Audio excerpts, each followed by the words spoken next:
ನಿಮ್ಮ favourite serials ಈಗ ಟಿವಿಗಿಂತ ಮುಂಚೆ ಸನ್ ನೆಕ್ಸ್ಟ್ ಆಪ್ ನಲ್ಲಿ ಜಾಲಿಯಾಗಿ ಎಲ್ಲರಿಗಿಂತ ಮುಂಚೆ ನೋಡಿ. ಈಗಲೇ ಸನ್ ನೆಕ್ಸ್ಟ್ ಆಪ್ ಡೌನ್ಲೋಡ್ ಮಾಡಿ ಮತ್ತು ಸಬ್ಸ್ಕ್ರೈಬ್ ಮಾಡ್ಕೊಳ್ಳಿ.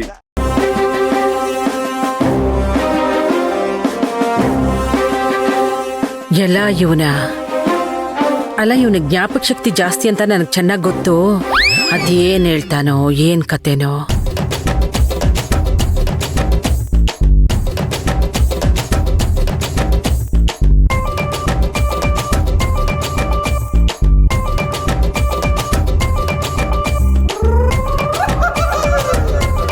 ನಿಮ್ಮ ಹೆಸರು ಭಾಮಿನಿ, ನಿಮ್ಮ ಯಜಮಾನ್ರ ಹೆಸರು ಗೋವರ್ಧನ್ ರಾಯರು.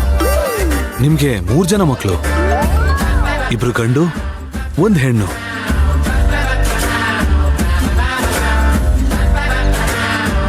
ನೀವು ನನ್ನ ಕರೆಸಿರೋ ವಿಷಯ ನಿಮ್ಮ ಮಗಳು ಸುಕೃತ ಬಗ್ಗೆ ಕೇಳೋದಕ್ಕೆ. ಮದುವೆ ಆದ್ರೂ ಸುಖ ಇಲ್ಲ,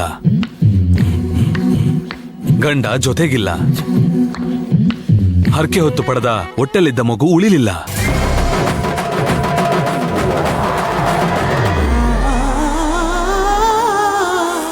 ಹೌದು ಸ್ವಾಮಿ, ನೀವ್ ಹೇಳ್ತಿರೋದು ಎಲ್ಲ ನಿಜ.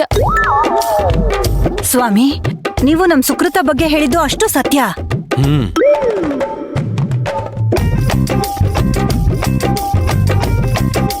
ಸಾಧನಾ, ಸಿದ್ಧಾರ್ಥ ನಿಮ್ಮ ದೊಡ್ಡ ಮಗ ಅಲ್ವಾ ತಾಯಿ?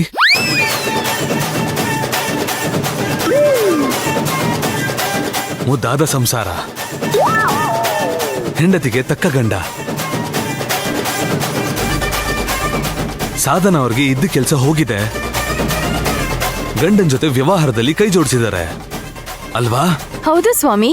ಒಂದ್ಸಲ ನಿಮ್ ಜೀವನದಲ್ಲಿ ಗಂಡಾಂತರ ಬಂದು ಹೋಗಿರ್ಬೇಕು ಅಲ್ವಾ ಅಮ್ಮ? ಸ್ವಾಮಿಗಳೇ, ನೀವ್ ಹೇಳ್ತಾ ಇರೋದು ಎಲ್ಲ ನಿಜ. ಚಿಕ್ಕ ಮಗ ಸುಶಾಂತ್,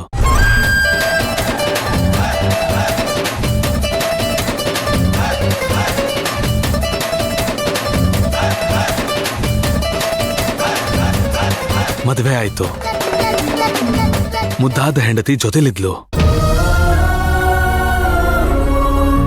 ಆದ್ರೆ ಈಗಿಲ್ಲ. ದೇಹ ಇದ್ರು ಆತ್ಮ ಇಲ್ದೇ ಇದ್ರು ಹೂವಿನಲ್ಲಿ ಘಮ ಇರೋಲ್ಲ ಅಲ್ವಾ? ಆ ತರ ಇರುತ್ತೆ. ಆತ್ಮನೂ ಅಷ್ಟೇ, ಆತ್ಮಕ್ಕೆ ದೇಹ ಇರ್ಲೇಬೇಕು. ಆಗ್ಲೇ ಆತ್ಮಕ್ಕೂ ಬೆಲೆ, ದೇಹಕ್ಕೂ ಚಂದ. ಆ ತಾಯಿ ಇರುವಾಗ ಇಡೀ ಮನೇನ ದೇವತೆ ತರ ನೋಡ್ಕೊಂಡು ಹೋಗ್ತಿದ್ರಲ್ವಾ?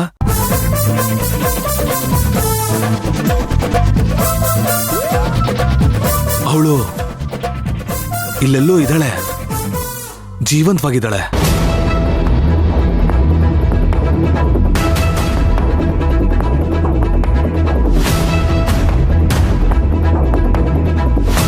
ಹಾಗಾದ್ರೆ ಸ್ವಾಮೀಜಿ, ನಮ್ಮ ಶಾಂತಿ.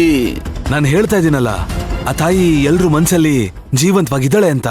ಹೌದೌದು, ನೀವ್ ಹೇಳ್ತಾ ಇರೋದು ಅಷ್ಟು ಸರಿ. ನಮ್ಮಮ್ಮ ಶಾಂತಿ ಈ ಮನೇಲೇ ಇದ್ದಾಳೆ, ಎಲ್ರ ಹೃದಯದಲ್ಲೇ ಇದ್ದಾಳೆ. ಹೆಂಗ್ ಸ್ವಾಮಿ ಅಷ್ಟು ಕರೆಕ್ಟ್ ಆಗಿ ಹೇಳ್ತೀರಿ? ನಾನು ಅದನ್ನೇ ಅಲ್ವಮ್ಮ ಹೇಳಿದ್ದು. ಹೇಳ್ತಾ ಇರೋ ನಾಲ್ಗೆ ಅಷ್ಟೇ ನಂದು, ನುಡಿಸ್ತಿರೋದು ಆ ಭಗವತಿ ತಾಯಿ. ಓಹೋ ಸ್ವಾಮಿ, ಮೊದಲನೇ ಹೆಂಡತಿ ಸತ್ತೋದ್ಲಲ್ಲ ಸ್ವಾಮಿ, ಅದಕ್ಕೆ 2ನೇ ಮದ್ವೆ ಮಾಡೋಣ ಅಂತ ನಿಶ್ಚಯ ಮಾಡಿದೀವಿ. ನಾವು ಮದ್ವೆ ಮಾಡ್ಬೇಕು ಅಂತ ಎಷ್ಟೇ ಪ್ರಯತ್ನ ಪಟ್ರು ಏನೋ ಒಂದು ಕಾರಣಕ್ಕೆ ಮದ್ವೆ ನಿಂತು ಹೋಗುತ್ತೆ, ವಿಘ್ನ ಬರುತ್ತೆ. ಇದಕ್ಕೇನಾದ್ರೂ ಪರಿಹಾರ ಹೇಳ್ತೀರಾ? ತಗೊಳ್ಳಿ, ಇದು ನಮ್ ಮಂತ್ರನ್ ಜಾತಕ.